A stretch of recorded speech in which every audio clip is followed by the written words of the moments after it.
တာလီစောပါဒီကနေ့ဒီဇင်ဘာလ1ရက်နေ့နရင်စရာရခိုင်သတင်းဌာနရဲ့နောက်ဆုံးရရှိထားတဲ့သတင်းတွေကိုကျွန်မအမြတ်ခိုင်ကတင်ဆက်ပေးသွားမှာဖြစ်ပါတယ်။ဒီကနေ့တင်ဆက်ပေးသွားမယ့်သတင်းတွေကတော့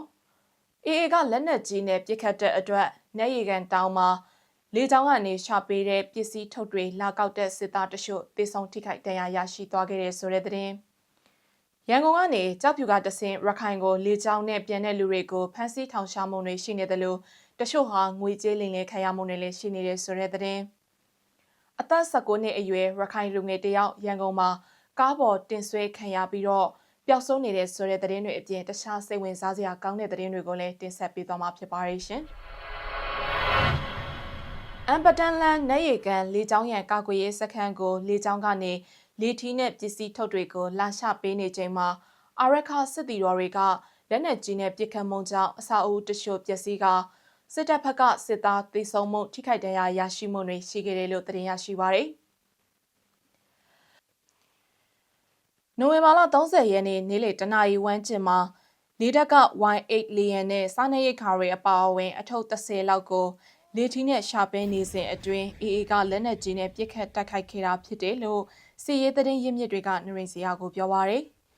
စစ်ကော်မရှင်ကနေရီကန်ပြူဟာကိုတောက်ရီကအစလေကြောင်းကနေပို့ဆောင်နေရပြီးနိုဝင်ဘာလနောက်ဆုံးအပတ်မှာရက်စစ်ထောက်ပို့လေယာဉ်တွေနဲ့စားနပ်ရိက္ခာပို့ဆောင်နေရတာလို့အမည်မဖော်လို့တဲ့စစ်ရေးသတင်းရင်းမြစ်တယောက်ကပြောပါရယ်။နေရီကန်စခန်းကိုအာရခတပ်တော်ကဝိုင်းဝန်းပိတ်ဆို့ထားပြီးတော့ထောက်ပို့လမ်းကြောင်းတွေကိုဖျက်တောက်ထားတဲ့အချိန်ဟာ2လနီးပါးကြာမြင့်လာခဲ့ပြီလေဖြစ်ပါရယ်။စစ်အုပ်စုကလည်းနေရီကန်စခန်းကိုလမ်းဟောင်းလမ်းသစ်နှစ်ဖက်လုံးကနေထိုးစစ်ဆင်နေပေမဲ့အာရခတပ်တော်နဲ့ပူးပေါင်းတော်လှန်ရေးတပ်ဖွဲ့တွေရဲ့ပိတ်ဆို့တိုက်ခိုက်မှုကိုခံနေရတာကြောင့်ရှေ့ကိုမတက်လာနိုင်ပဲနောက်ပြန်ဆုတ်နေရတယ်လို့သိရပါတယ်ရှင်။ရန်ကုန်ကနေရခိုင်ကိုလေကြောင်းနဲ့ပြန်လာသူတွေကိုကြောက်ဖြူကိုရောက်လို့ရှိရင်စစ်တပ်နဲ့ရဲက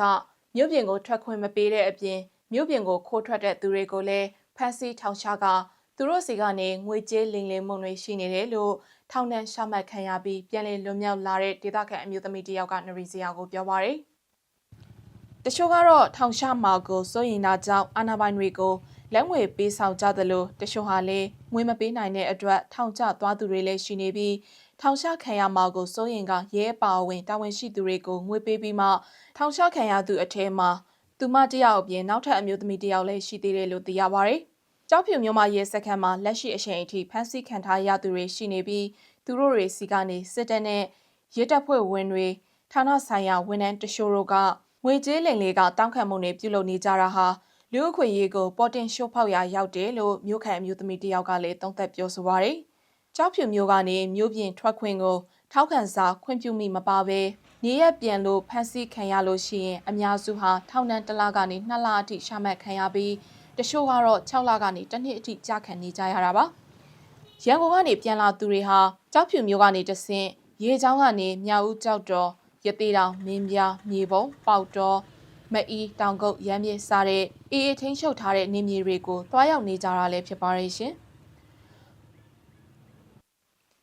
်ရန်ကုန်အရှိတကုံစက်မှုဇုံမှာနေထိုင်တဲ့ရခိုင်လူငယ်တဦးကိုညအချိန်ကားပေါ်တင်ကပေါ်တာဆွေးခေါ်ဆောင်သွားခဲ့တာ15ရက်ကျော်လွန်လာပြီဖြစ်ပေမဲ့လည်းအဆက်အသွေးတစုံတရာမရရှိသေးတဲ့အတွက်ကြောင့်မိသားစုတွေအနေနဲ့အထူးစိုးရိမ်နေတယ်လို့သိရပါတယ်။အဲ့ဒီဖန်ဆီးခံရတဲ့လူငယ်ဟာမောင်မိုးပိုင်စိုး19နှစ်ဖြစ်ပြီးနိုဝင်ဘာလ23ရက်နေ့ည9:00နာရီကျော်လောက်ကပြင်စင်မင်းသားကြီးလန်းအရှိတကုံစက်မှုဇုံအထက်ကနေဖန်ဆီးဆွေးခေါ်သွားခံခဲ့ရတာဖြစ်ပါတယ်။အဲ့ဒီလိုဖန်ဆီးခေါ်ဆောင်သွားခံရပြီးတဲ့နောက်ပျောက်ဆုံးနေတာဖြစ်တယ်လို့သူနဲ့ဆွေမျိုးတော်ဆက်သူတယောက်ကနရီစရာကိုပြောပါရယ်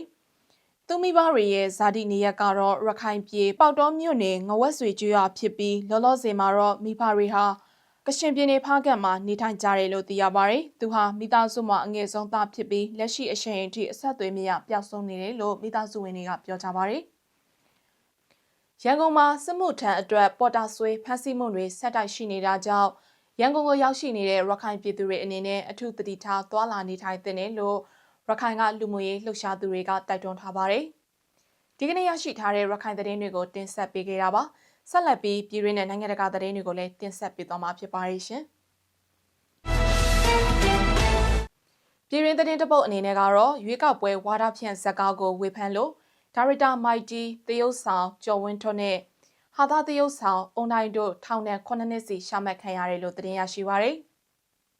စစ်ကောင်စီရဲ့ရွေးကောက်ပွဲဝါဒဖြန့်ဇက်ကားကိုဝေဖန်တဲ့အတွက်ဒါရိုက်တာမိုက်တီတရုတ်ဆောင်ကျော်ဝင်းထွန်းနဲ့ဟာသာတရုတ်ဆောင်အွန်လိုင်းတို့ဟာ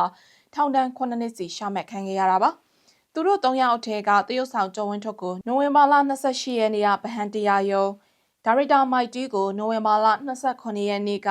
ရန်ကင်းတရားရုံးနဲ့ဟာသာတရုတ်ဆောင်အွန်လိုင်းကိုတော့နိုဝင်ဘာလ25ရက်နေ့ကတောင်တကုံတရားရုံးမှာပထမဆုံးရုံးရှင်းအဖြစ်ရုံးထုတ်ခဲ့ကြပြီးတော့အဲ့ဒီနေ့မှာပဲထောင်ဒဏ်အသီးသီးချမှတ်ခဲ့တာပါစစ်ကော်မရှင်ထုတ်ပြန်ထားတဲ့ရွေးကောက်ပွဲဥပဒေပုံမှန်23ကကြီးနဲ့အမြင့်ဆုံးထောင်ဒဏ်9နှစ်စီချမှတ်ခဲ့တာလည်းဖြစ်ပါတယ်